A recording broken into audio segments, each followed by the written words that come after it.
Assalamualaikum warahmatullahi wabarakatuh.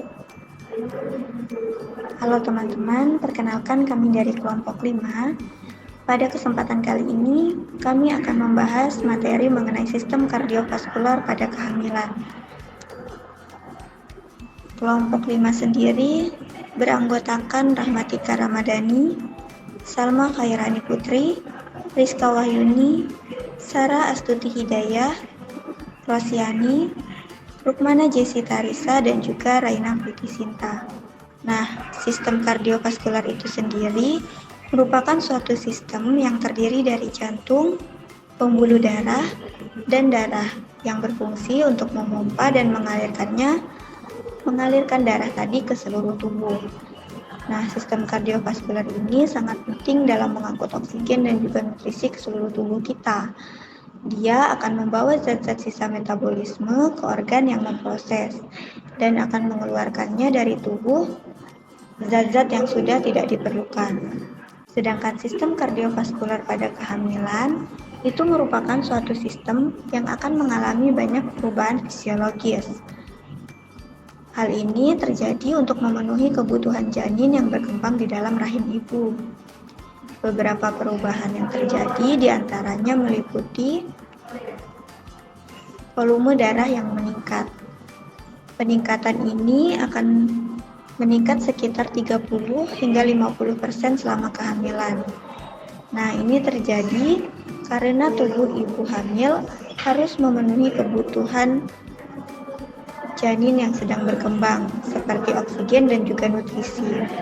Peningkatan volume ini akan membantu memastikan pasokan darah yang cukup ke organ lain, seperti otak dan juga jantung.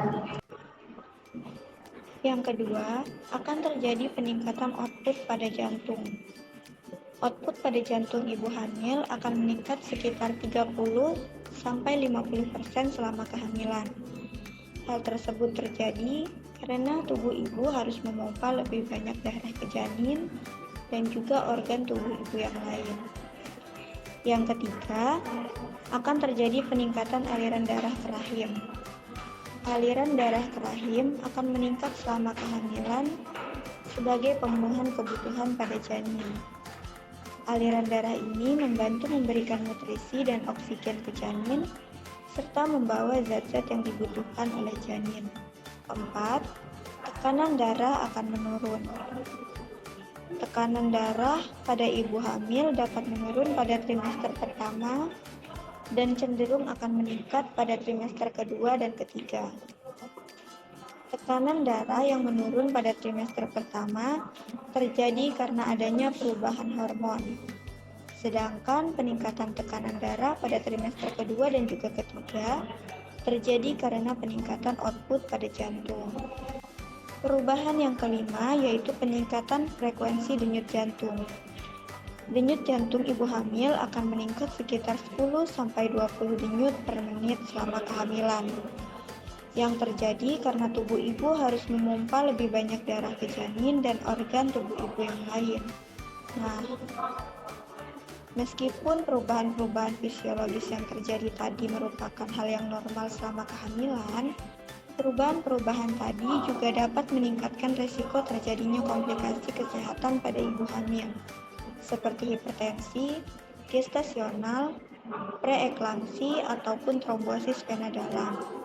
Karenanya, penting bagi ibu hamil untuk selalu memantau kesehatan secara teratur, serta mengikuti saran-saran medis yang diberikan oleh dokter maupun bidan yang bersangkutan.